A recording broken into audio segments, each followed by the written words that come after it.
All right, so it is time for Cymbal Talk number 6, and this time we are actually talking with a drummer. I think that this is like the second time that I've actually had a drummer on one of these things. And tonight we are talking with Tyler. Tyler is an original Ghost and also does some other works. We're going to get into that and talk about the music that he makes. Once again, Cymbal Talk is a discussion with local musicians about how they create and what they use to make music. Awesome, man. So a bit of a backstory here. Tyler and I went to college together. We played in a band called Picturesque. And check this out, man. I found this digging through some boxes the other day. Oh, really? Sealed awesome. In the original plastic, man. This is going to be worth something. Nice. Picturesque, self-titled. So that's a collectible right there. Absolutely. Tyler and I played in a band called The Picturesque back at Albright College. He also played in a band called Nexus, and I'm sure you did some other stuff that I'm not mentioning here. Any other bands that I forgot? No, I mean, before college, I played in a band with my buddies. One was called the Tabletops, which was just kind of an acoustic thing that he and I did. And then we did a more kind of heavier electric band called Static Face until he moved away. And then I went to college where, like you said, Picturesque and Nexus, and then jamming with random other people here and there. That was definitely a thing. Definitely a thing. Jamming with other people has to be in there somewhere, for sure. Yeah. So, man, let's start from the beginning. Like, what got you into music? What inspired you to kind of go this route? So really it was my parents. They I started taking piano lessons when I was like 8 or 9, and that kind of got the ball rolling with everything else. So I was in the orchestra. I started on violin, but went to the stand-up bass, double bass. I liked that more. And then played piano throughout like junior high and high school with the choir at my high school, and stayed in. But although I have an appreciation for that music, obviously, I always kind of leaned more towards rock. My dad is a guitar player, and he grew up playing in bands. So I've always been around music, and both my sisters play music. So I kind of started it all off, and then I just knew I wanted to do write my own stuff and someday and play shows, and kind of just keep progressing however I can with it. So. Right on, man. I didn't know your dad played. That's cool. Yeah. He, I think he's been playing since probably like 15, 16 years old, maybe. So it was cool to always he always plugs in, and it was cool growing up hearing him play. And I started off on bass so I could get a bass guitar, but then started playing around with my dad's actual guitars, and kind of kept up with that. And just because of the music everywhere, I went to drums then as well, and self-taught on drums, and lessons on everything else until I got to about college, and then didn't really have time for it, but kept playing everything. So, yeah. I think here worth mentioning is I'm really fortunate to. I really can't say that I played with a bad drummer, and I think that you're a great example of that, man. I'm really fortunate to be in bands where drummers just shred, and thanks a lot. It's wild, man. I mean, really great rhythm section, and just really great guitar playing all around, man. It's awesome that you're kind of all around when it comes to everything. Yeah, thank you. In going back just in high school when I was in the band with my buddy, we tried out a few drummers, and we just really couldn't find anyone who there was good drummers, but no one that kind of clicked with us. And a good drummer, it's sometimes hard to find both. So as like a placeholder, I kind of jumped in when we had shows and played drums a little bit, and kind of stuck with it then. So right on, man. Yeah. So I guess when it comes to your own music, and you kind of touched on this a bit with listening to your dad play, but any artists in particular, any songs or albums that were like, yo, this is what I want to do? Well, I know like the first band that I really liked when I was really young were the Police. Okay.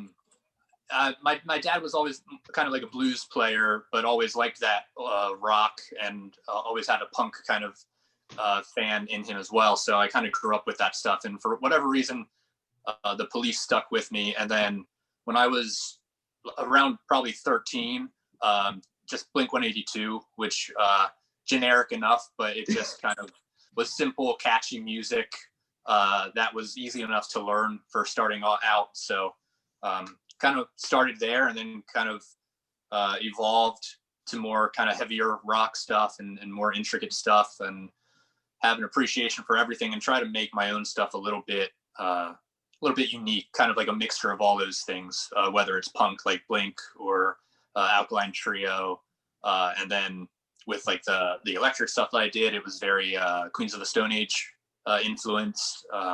So kind of all over the place. And then for my acoustic stuff, just trying to keep it melodic, but also something that people might not have heard lately. Right on. Right on. Yeah. You know, and maybe to fill myself in too here, man. So I guess kind of in college, I guess you can classify Nexus as kind of like a pop punkish kind of realm, and you know what we're doing, the picturesque. Where did you go genre wise? I guess your solo stuff here. I'd say. Logical, but is there anything else I'm missing? Not really. I mean, the acoustic stuff more so comes from just a necessity of wanting to play out, but not playing, not finding too many people with the same schedule and the same music that we liked. And for about a year there, I was playing with my buddy Taylor and Drew, who you've met and shared with us a few times too, actually. And I got a full-time job soon, like about a year after playing that, and so we all kind of went our separate ways in that sense. And then Taylor and Drew are still playing. Luckily, they're in Drew and the Blue, which is an awesome kind of rockabilly band. Indeed. But yeah, that one was more kind of just straight up rock, I'd say, with a little bit of blues rock in it, kind of Black Keys-ish, what we were playing. So really just any type of like rock centric kind of thing. And then acoustic, it's kind of like Death Cab for Cutie a little bit what I play. And I always kind of like them. They're not my favorite or anything, but it just kind of leans towards that. So kind of indie singer-songwriter kind of tunes. Right on, man. So this year I've been asking this question because we all find ourselves in kind of the same place, but you know, everyone that I've talked to has had plans and releases and shows and things that, you know, kind of got hit by this COVID situation. And, you know, really curious as an artist what the move was. You know, personally, we had to make some shifts and changes and adjusting plans, certainly, but always curious to see how other musicians kind of worked around that or found a way through that. Yeah, it's it's tough. In my full-time job, I'm in music publishing, and in general, we've gotten hit just because of like there's no performances anywhere. Mm-hmm. So a lot of that is kind of taking a toll on the company, but still working, luckily. And then in a personal music sense, less shows. Obviously, I was just kind of starting to get back to playing some open mics and coffee shops towards when all this kind of hit the fan. But yeah, like you said, what a lot of people have done, just kind of making the best of what they can. I've just been trying to kind of get a little bit more kind of accustomed to Pro Tools. So just a lot of like in-home recording stuff. I did one Instagram Live kind of open mic, which was a unique experience, but it was really cool. It was nice to kind of feel like I was at a show and playing and performing in any way that we could. So yeah, that was really neat. And yeah, it gave us some time. I mean, in my other band now, Bees in the Beech Tree, with my buddy Jake and my friend Christina, gave me more time to kind of record the music that they were sending over for me to kind of check out and add my parts to. So yeah, it's an awful thing, obviously, but it's been around for a little bit now, and I think people are slowly learning how to kind of move on with creating music or doing unique kind of streaming ideas, or just recording music and getting ready to release something once the live shows can happen again. So I'm hopeful, kind of seeing what'll happen, but just trying to kind of learn music, write a little bit, and really learn more of the recording side personally. So yeah, I mean, speaking of Bees and the Beech Tree, man, first off, that record sounds awesome. Everyone should go and check that out. I kind of came across that when I was going through like a folk Americana kind of Okay. And yeah, it's a really good record, and people should check it out. Thanks, man. Let's talk about like your role in that, man. Did you play? I guess what did you play on that? So I did the guitar and then any percussion that's on it. So I used a cajon basically and a shaker, so pretty minimalistic with it, and that just comes from the setup that I have and the microphones that I have and can use and get a decent sound. So it's very just acoustic kind of guitar centric, but there's a little bit of percussion on there that I added as well. So yeah, my buddy Jake, I used to play music with him throughout high school as well. This is a different person than in the tabletops. We didn't really have a band name ever, but we played a lot of shows at some local coffee shops.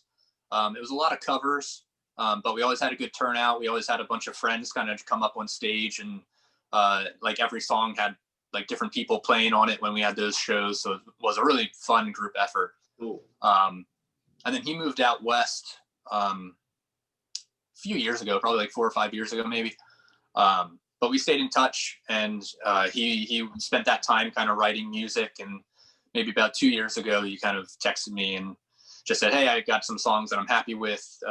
If I send them over your way, do you want to learn them and record them?" And I was happy to do so. So he wrote all the songs pretty much, lyrics and guitar part. He would either text me or send me over some either files that he wrote or just a video of him playing the song, and I'd learn it and then just try to add my own kind of technique to it, or little solos here and there. And yeah, so it was a lot of kind of back and forth, and it was the first time I really got to try that out. So it was nice. It was really cool, and I'm really happy with how it turned out too. Yeah, man, it sounds awesome. Yeah, thank you. Nothing to say about that at all. Thank you. Did you have any part in like the mixing or anything like that, or just mainly kind of the recording of? Yeah, I tried to mix what I could. The only thing that I didn't get to was the vocals. We sent that off. I'm not sure who Jake found to work on the vocals, but he did find someone to kind of just edit and clean up the vocals a little bit. I don't have the plugins or the know-how really to get the sound that we wanted out of it. But yeah, so I would record mine and try to mix a little bit, get it to where I wanted, and then send it off to him. He would add in his vocals that were then edited down, and then I would try to make some tweaks if I needed to. So yeah, it was a good collaborative effort with it. That's awesome, man. Yeah. Good stuff. Yeah, it's a great sounding record. So if you're a fan of like that, I'm saying Americana because it has like an acoustic kind of vibe to it, but maybe it's not that. I'm bad at describing genres, but you should check it out. It's really cool music. I'm going to include some links on how to find it once we're finished, but it's worth checking out. Absolutely, man. Thank you. Yeah, it was fun, and like I said, we're really happy with it, and yeah, it should be up on all the streaming sites. So feel free to check it out. Bees and the Beech Tree. Word. Yeah. What's the what was the recording setup like for that on your end? And I guess kind of now, what are you using to get music out there? So I'm using Pro Tools, and usually with the guitar, just one mic. I have a Shure SM57 that I just use straight up, usually right at the sound hole, record it in. Sometimes we'll double the tracks depending on the feel of the song and anything like that, but pretty bare bones in terms of what I used just in my room, recording what I can. And then for the cajon, I would have two mics up, one for kind of like the snare side and one for more of the bass. So I could kind of mix those separately as best as I could. Right on, right on. Yeah. Speaking of guitars, man, I mean, it seems like you had some really cool acoustics come through. What, as you can talk a little bit about those and what you have going on that end. Yeah, sure. So my first acoustic guitar was an Epiphone Elitist, which I don't think they make anymore, but it was kind of like a in between Epiphone and Gibson kind of deal for a few years. And that was a J45, and that was great. And I still use that. A lot of that's for like, I use that for writing the songs typically. And then soon after I got hooked onto Cole Clark guitars, which are a great Australian company. They just, I don't know, it's a very unique sound to them, I find. And just, especially plugged in live, they have a very warm sound, and I haven't really found anything with that since. So I had two of those just before I started really getting into my and original Ghost stuff. I went out and bought a little bit higher end, kind of treated myself to Cole Clark, which is actually here. It's an Angel 3, I think. But this is kind of my main one lately. So I write a little bit on this. Any live show that I've been doing or online thing, I've been using this one. It's just it's a good feel, a really warm sound, and it looks pretty nice too, which never hurt. So No. So yeah, so I don't know. Cole Clark's are kind of what I've been going with lately. I just got maybe about 2 months ago, I got a Taylor, which my buddy used in high school. So I had a little bit of experience with them, but they were never my favorite. But tried this one out, and I really like it. It's just a really bright sounding guitar. So yeah, it's an addiction getting these things. If you can make them work, I just try to get as many as I can. So a few acoustic ones, and I try to make them. I try to get some that all sound a little different, so I can use them for their own thing. So that's awesome, man. Yeah, it's great to find an acoustic that can sound awesome plugged in. That's something that I think is so tough to track down sometimes. It's just that translation from acoustic to PA or speaker or what you're putting into. Exactly. Yeah, and something about the Cole Clark, the electronics in it, they're just, I don't know, like I said, just the warmth is just the immediate thing that I can think of when I plug it in, and it translates really well to a live sound, which is great. But it also sounds good unplugged too, which, like you were saying, I think the toughest thing is to find an acoustic that sounds good both ways. You can find some that sound good, really good plugged in, but not the best when it's actually acoustic, and vice versa. So I think the Cole Clark really did a good job with kind of focusing on both. Awesome, man. Yeah.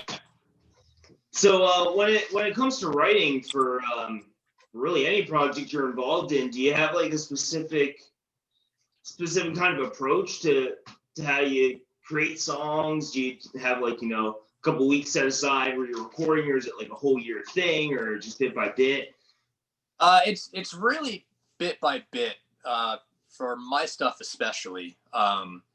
It's like I used to try to just maybe like late night be like, okay, I'm gonna sit down and write a song, and sometimes things could kind of come up, but I had trouble kind of setting aside a time to do it. So a lot of times for me, it'll come with just kind of playing around on the guitar, and I just happen to play like a riff or a chord progression or something that I kind of stop and like, oh, well, maybe that kind of sounds good. I should see if I could maybe add into that, or I could add some lyrics to that, or a melody or anything like that. So it usually starts with the guitar riff for me. And then from that, I'll try to think of a melody and then lyrics. And lyrics are always the toughest for me to kind of get to where I like them. I can write stuff and then I'll kind of second guess it a lot. And so it takes a long time, but I don't really have a time where I just sit down and write. It's just sometimes things will pop in and I'll try to write it down. And when it hits. So I've tried to get as much done as I can. So, but yeah, and it's worked out so far. I haven't been writing a lot lately, but I'm hoping to kind of get some more stuff out there. So awesome, man. Yeah. You know, want to talk a bit too about kind of your approach when it comes to multiple instruments, because maybe there's other people kind of out there that they're approaching it a similar way or pretty fluent when it comes to multiple instruments. Like when it comes to writing or practicing or what have you on them, do you have like a set kind of time that you set aside, or is it just when inspiration strikes? Or because personally, I think there's some crossover. As a bass player, if I pick up a guitar, it's not like I'm ditching bass practice, if that makes sense, right? There's still some kind of correlation.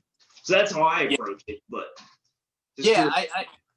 I agree. I think I always tell like in general, starting with when I was young in music in general, starting on the piano, I think really gave me a good kind of overview of music. I still find it the most difficult instrument to play out of the ones that I do. But it gives you kind of the best understanding of it too, because you kind of have the bass and the treble and everything kind of all in one instrument. So yeah, with writing on the different instruments, I think everything in terms of experience of what you've heard and what you've played and how you do it kind of all comes into play. I mean, when I'm writing on the acoustic, because it is just me when I perform for like an original Ghost or something, it kind of my songs are usually in drop D, just because I can kind of do kind of a bass and a lead in the same kind of instrument. Try to use it as some type of like drone note while like a melody is up top too. So yeah, I think kind of having that bass background helps with that, because you know what kind of sounds good. And then also it's just fun to kind of pick up the bass sometimes too, and start a song on the bass because it's different. It's something different, and it's a great instrument that you can just get different inspiration from it because of how unique it is. So it's a little bit of everything. And for drums, a lot of times I would just kind of, at least in like our band or in with Taylor and Drew, they would have something written and I would kind of hear it and try to make up something on my own. And then they would kind of say like, oh, well, what if you tried this here? And so it was very collaborative when it comes to the drums a lot of times for the bands that I was in. Right on. Yeah. Yeah. I mean, especially, in the picturesque, and really any band I'm in at this point, what the drummer's doing is super important. So that's definitely something that bounce off of. And I just wanted to touch on that again, man, because once again, man, Tyler shreds on drums. And I just wanted to talk about that for a second. Thanks a lot. Yeah, drums were just fun. It's just fun to be loud and especially in live shows. I always kind of just like being in the back there. I was never really a fan of being up front and all the attention on me. It's fun just to kind of do what you're meant to do and do it as best as you can, and click with the band, but keep it going, but just have a good time with it too. So, but yeah, thank you. It means a lot, and I appreciate that. It was a great time jamming with you, and that that rhythm section was just insane what you and I had going. It was good stuff. I would agree, man. Thanks for being part of it. Thanks for driving it. Yeah. Ultimately. Awesome, man. So, wanted to talk about what's next for you. I mean, we're approaching kind of the endish part of 2020 here and moving into next year. Do you have anything on the horizon musically? Anything that you're working on, or we're going to see coming through next year? I'm hoping to have more music out of An Original Ghost for sure. Nice. I've been saying that for a while, so I don't know when it will happen specifically. But I mean, I have one song down that I'm happy with, and that's pretty much done from writing to recording to everything. I just want to tweak a few things and then decide if I want to release it on its own or kind of wait until I have a few more songs to go into like another EP. But yeah, I have 3 songs that I'm really happy with that are not recorded yet. So just a matter of kind of getting them down and seeing what I want to do with them. And then, yeah, as soon as it's safe to kind of play shows, I'd love to get back out there and do some open mics and play. And then I was just talking to Jake yesterday from Bees in the Beech Tree, and he already has a few songs and ideas written for a next album. So that could be coming up soon. So yeah, it's a lot of writing, a lot of recording, a lot of staying inside right now. But yeah, doing everything I can. And like I said, ideally I'll get some music out real soon. Even just like one song, and then next year, hopefully another EP. Right on, man. That's awesome. Yep. Well, Tyler, thank you so much for chatting with me, man. I appreciate it. Man. Always down to talk music and sound. Thanks for being part of Cymbal Talk here. Once again, congratulations on being the second drummer on this thing, even though Thank you. Thanks a lot. Thanks for having me. Of course. Great talking with you always. Great catching up. Saw you at one of your shows last year, I guess, before everything happened. So it's great catching up again. And yeah, anytime we can talk is always a good time. So thanks again for having me. This is kind of my first interview. So it was a little nerve-wracking getting into it, but yeah, this was really fun. It was a good time, man. So thank you. Of course, man. And I'll post some links to where you can find your music. Bees in the Beech Tree. Check it out if you're a fan of kind of that. I call it acoustic Americana because that's just kind of my thing of what it is. But check it out. It is rad. An original Ghost. Check it out.